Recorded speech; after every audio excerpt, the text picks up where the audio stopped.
আসসালামু আলাইকুম রহমতুল্লাহি ওবারাকাতুহু। নতুন একটা রেসিপি নিয়ে আপনাদের মাঝে হাজির হয়ে গেলাম। আমি এখানে মুরগির মাংসগুলো ধুয়ে পরিষ্কার করে নিয়েছি কেটে।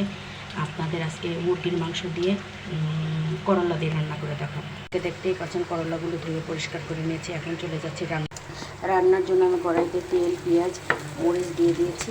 এখন আমি এক এক করে মশলাটা অ্যাড করে দিই। দেখতেই পাচ্ছেন আমার এখানে হলুদ, মরিচ, ধনিয়ার গুঁড়া, জিরা, মশলা, আদা, রসুন সব কিছু একসাথে মিক্স করে যে মশলাটা প্রায় কষানো হয়ে গেছে। এখন আমি অ্যাড করে দেবো মুরগির মাংসগুলো। দেখতেই পাচ্ছেন আমার মাংসটা কষাচ্ছি। আমি মাংসটা ভালো করে মাংসটা কষায় নিচ্ছি। দেখতেই পাচ্ছেন আমার মশলাগুলো কষানো হয়ে গেছে। আমি হালকা পরিমাণ ঝোল দিয়ে দিব। মাংসটা কষানিতে সিদ্ধ হয়ে গেছে। আমার এখন আর তরকারিটা প্রায় কমপ্লিট হয়ে যাবে। করলাগুলো দিয়ে দিচ্ছি।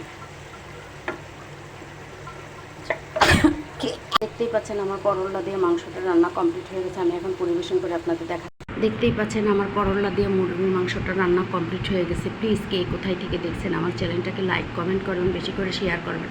আপনারা অনেকে বলতে পারেন করলা দিয়ে রান্না করছে মুরগির মাংস, হয়তো তিতা হতে পারে না। আমি করলাটা কেটে পরিষ্কার করে লবণ দিয়ে 20 মিনিট পর্যন্ত ভিজিয়ে রেখেছি। তারপরে ওই লবণ থেকে উঠায় পরিষ্কার করে ধুয়ে তারপরে তরকারিতে করলাটা দিয়েছি। বাট একদম তিতা নেই। আমি যেভাবে বলছি এভাবে আপনারা রান্না করে খেয়ে কমেন্ট করে আমাকে জানাবেন যে আসলে করলা দিয়ে রান্না করলে কোনো তিতা লাগে না। প্লিজ কে কোথায় থেকে দেখছেন আমার চ্যানেলটাকে বেশি করে লাইক কমেন্ট করবেন, বেশি করে শেয়ার করবেন। আসসালামু আলাইকুম রহমতুল্লাহি ওয়া বারাকাতুহু। ফিরে আসবো নতুন একটা রেসিপি নিয়ে আপনাদের মাঝে।